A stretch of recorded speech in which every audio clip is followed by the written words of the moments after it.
मैंने आपसे ये पूछना था कि क्या आपको नहीं लगता कि as a student, as a Pakistani, जो काउंसलिंग क्राइसिस एक स्टूडेंट फेस करता है वो यूनिवर्सिटी लाइफ में एंटर होने से फ़ौरन पहले का होता है, तो क्या आपका ये इनिशिएटिव जो है इस गैप को फिल करने में कुछ कंट्रीब्यूट कर रहा है? हम कामयाब जवान डिजिटल मरकज़ लेके आ रहे हैं, वो सभी के लिए होगा।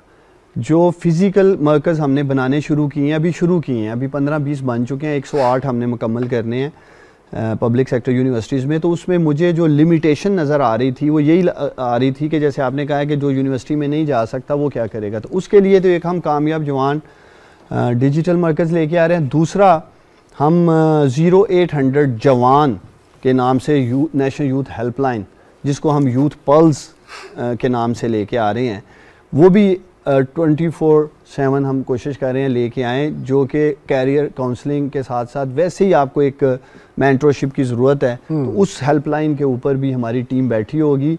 पाकिस्तान के जो लाखों करोड़ों नौजवान हैं, जो भी किसी तरह की भी अगर कोई कंसल्टेशन करना चाहते हैं या उनको किसी भी तरह की काउंसलिंग की ज़रूरत है, हमारी टीम मौजूद होगी।